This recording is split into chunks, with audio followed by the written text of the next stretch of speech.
Hello students, welcome to D Kumar classes. आज आपके chapter sound के अंदर आगे बात करेंगे। आज का लेक्चर है जिसके अंदर अपना स्टार्ट टॉपिक करते हैं condition necessary to produce sound. Sound को प्रोड्यूस करने के लिए क्या क्या चीज़ें अपने को कंपलसरी चाहिए, वो उन चीज़ों के बारे में पढ़ते हैं। तो सबसे फर्स्ट पे आता है ए वाइब्रेटिंग बॉडी। ए वाइब्रेटिंग बॉडी, एक अपने को वाइब्रेटिंग बॉडी चाहिए। सेकंड नंबर पे आता है आपका a medium for travel. Third पे आता है रिसीवर टू लिसन।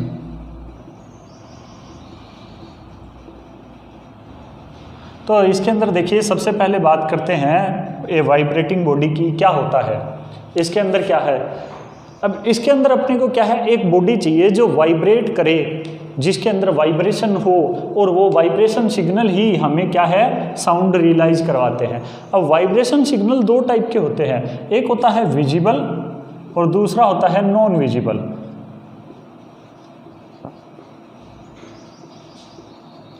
दूसरा होता है नॉन विजिबल।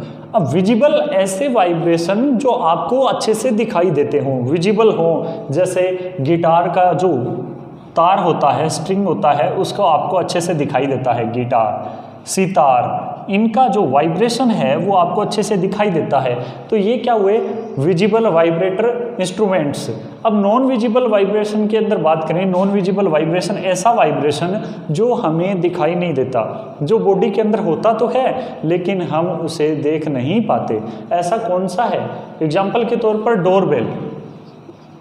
अब जो डोरबेल है वो साउंड क्रिएट करती है, तो उसका हम वाइब्रेशन देख नहीं सकते।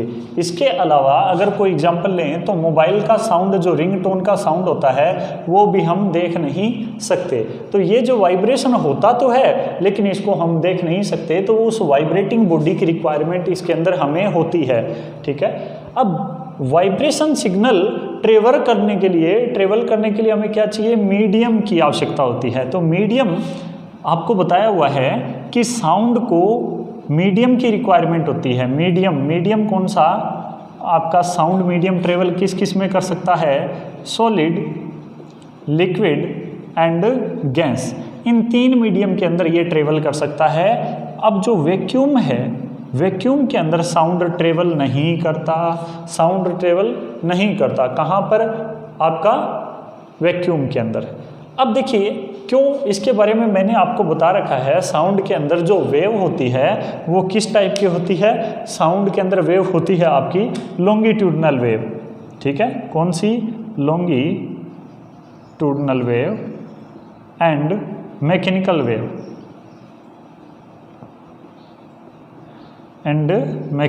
वेव। तो ये वेव होती है। अब लॉन्गिट्यूडनल वेव कौन सी? ऐसी वेव जिसके अंदर पार्टिकल्स क्या करते हैं, पास आते हैं, या आपके पार्टिकल्स क्या होते हैं, दूर जाते हैं। जब पास आते हैं तो इस कंडीशन को बोलते हैं कंप्रेशन, जब दूर जाते हैं इसको बोलते हैं रेयरफेक्शन। ये जो होती है वेव लॉन्गिट्यूडनल होता है, जिसके अंदर पार्टिकल्स इधर उधर होते रहते हैं। अब मैकेनिकल वेव होती है, वो कौन सी होती है?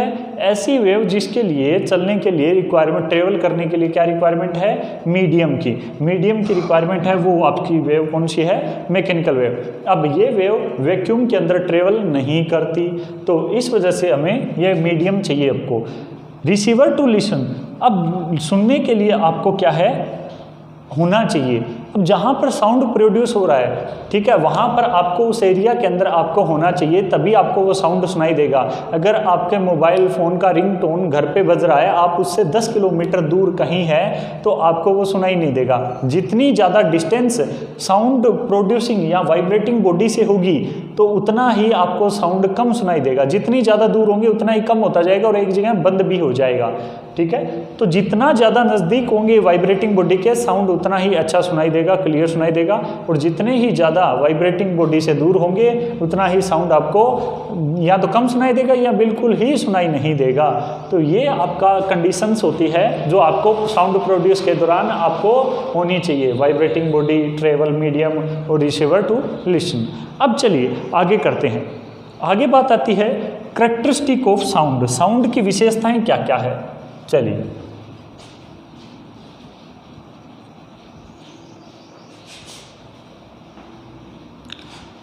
अब विशेषताएं साउंड अलग अलग टाइप की होती है।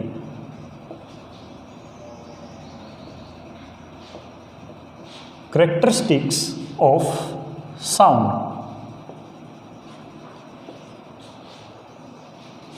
साउंड की विशेषताएं। तो विशेषताएं ये है, सबसे फर्स्ट आता है आपका लाउडनेस।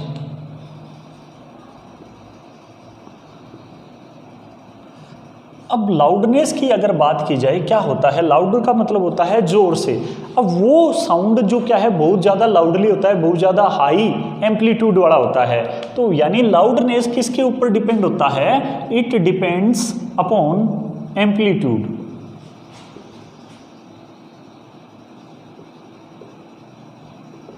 ये किस पे डिपेंड होता है, एम्पलीट्यूड आयाम पे।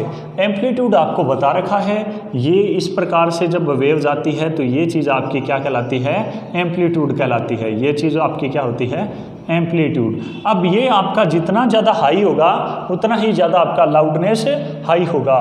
तो इसके अंदर अगर मैं ये कहूँ कि मोर is the amplitude, more is the amplitude then the sound is also more louder।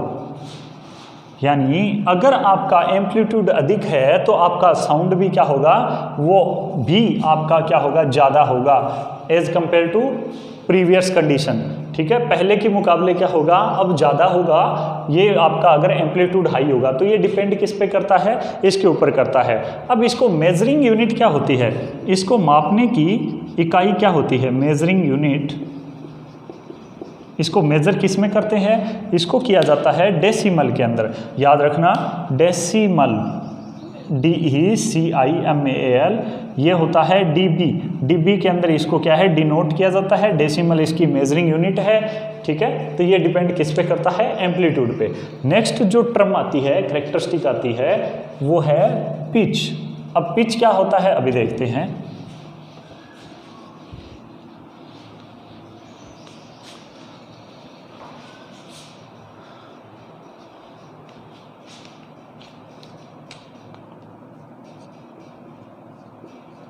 Pitch. अब जो पिच है वो क्या होता है, ये होता है साउंड का श्रिलनेस। श्रिलनेस बोल सकते हो या डीपनेस बोल सकते हो। साउंड की जो डीप क्वालिटी होती है उसको क्या बोलते हैं, पिच बोलते हैं। अब ये किस पे डिपेंड करता है, जिस प्रकार से लाउडनेस डिपेंड करता है फ्रिक्वेंसी पे आपका, नहीं सॉरी, ये लाउडनेस डिपेंड करता है आपका एम्पलीट्यूड पे, उसी प्रकार से आपका पिच भी डिपेंड करता है फ्रिक्वेंसी के ऊपर। अब देखते हैं इसके अंदर क्या होता है। पिच के अंदर बात करते हैं। पिच होता है, it is the property that determines the shrillness और डीपनेस ऑफ साउंड। इसको बोल सकते हैं डीपनेस ऑफ साउंड, यानी साउंड कितनी गहरी है, इस बात को आप क्या बोलते हो, पिच बोलते हो। It depends upon frequency.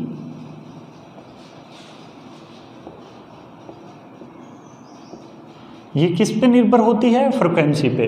अब जब फ्रिक्वेंसी का जिक्र आया है तो इसका यूनिट भी आपको पता होना चाहिए। इसका यूनिट क्या होता है, हर्ट्ज होता है, जो कि मैंने पहले ही बता रखा है, HZ, इसको बोलते हैं हर्ट्ज। इसका फ्रिक्वेंसी का यूनिट होता है हर्ट्ज। अब फ्रिक्वेंसी होती क्या है, देखिए ये एक कंडीशन है जिसके अंदर आपकी फ्रिक्वेंसी क्या है, लो है। अब अगर मैं इसी को अगर यहाँ पर बना दूँ, ये क्या है, हाई फ्रिक्वेंसी, यानी इतना आपका वेवलेंथ इतने डिस्टेंस के अंदर इतना टाइम आपको लगा, इतना टाइम के अंदर आपकी वेवलेंथ एक आई है, लेकिन यहाँ से यहाँ तक इतना टाइम इक्वल है, तो इस टाइम के अंदर कितनी वेवलेंथ आ गई, वो आपकी क्या होती है, इसको बोल सकते हो आप कि इकाई समय में आपकी जो वेवलेंथ होती है वो आपका क्या होता है, फ्रिक्वेंसी होती है। पर सेकंड के अंदर या पर यूनिट समय के अंदर आपकी जितनी वेवलेंथ होगी वो आपका क्या होगा, फ्रिक्वेंसी होगी। ठीक है, चलिए आगे बात करते हैं। ये आपका होता है फ्रिक्वेंसी। अब इसके अंदर पिच के अंदर और बात करें तो ये होता है कि अगर आप फ्रिक्वेंसी को बढ़ाओगे तो उसका पिच भी क्या होगा, बढ़ेगा। More is the frequency then pitch is also more, ठीक है। तो ये अगर पिच आपका ज़्यादा कब होगा, जब आपकी फ्रिक्वेंसी ज़्यादा होगी। तो चलिए अब इसके अंदर बात करते हैं क्वालिटी। क्वालिटी की बात करते हैं। क्वालिटी क्या है?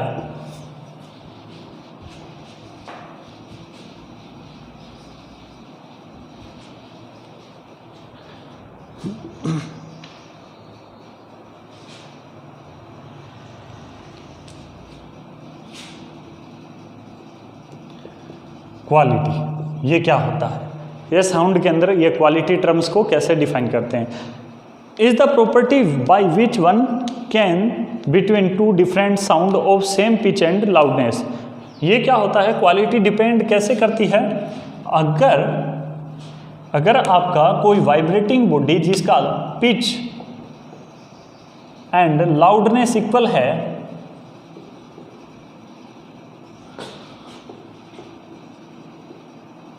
But sound quality is different,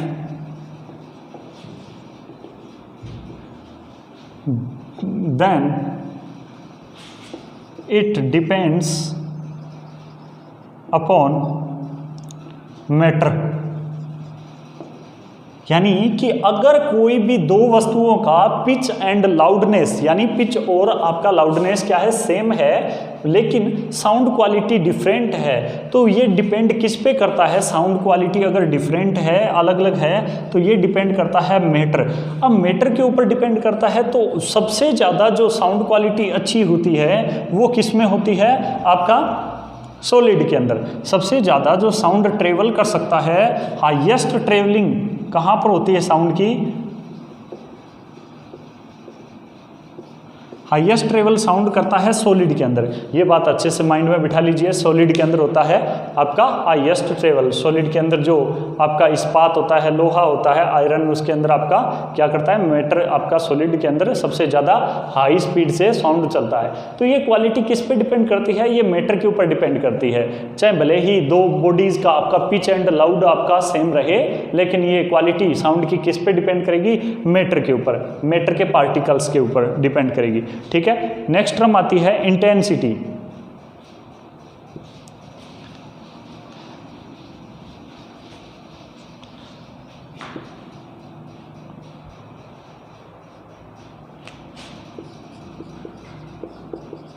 intensity, what is intensity?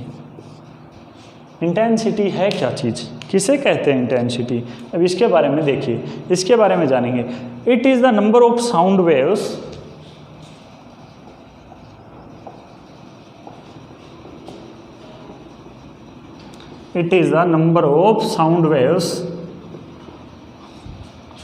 passing through the it is the number of sound waves passing through the 1 meter square area in 1 second।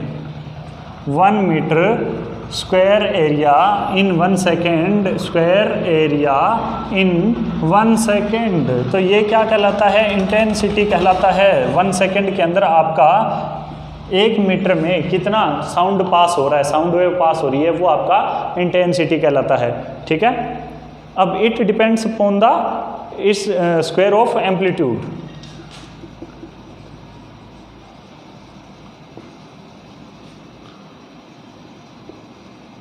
Square of amplitude, ये amplitude के square के ऊपर निर्भर करता है, depend करता है। ये आपका होता है इंटेंसिटी, ठीक है। 1 मीटर स्क्वायर एरिया के अंदर, स्क्वायर एरिया के अंदर आपका 1 सेकेंड में कितना साउंड वेव पास हो रहा है, वो आपका इंटेंसिटी होता है, और ये डिपेंड करता है एम्पलीट्यूड के स्क्वायर के ऊपर, ठीक है। ये आपका इंटेंसिटी है।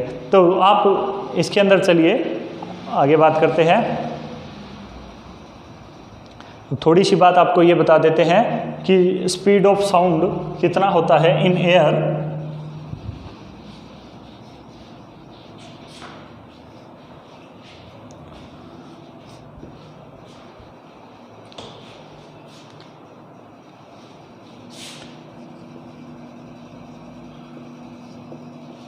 Speed of sound in air कितना होता है 340 मीटर पर सेकेंड। ये आपका स्पीड होता है किसका, साउंड का। The speed of sound in air 340 meter per second. अगर बात किया जाए लाइट का हाईएस्ट स्पीड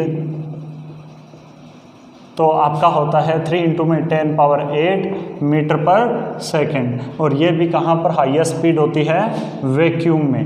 वैक्यूम यानी निर्वात के अंदर आपका हाईएस्ट स्पीड होता है इसका। क्लियर। तो चलिए आगे बात करते हैं।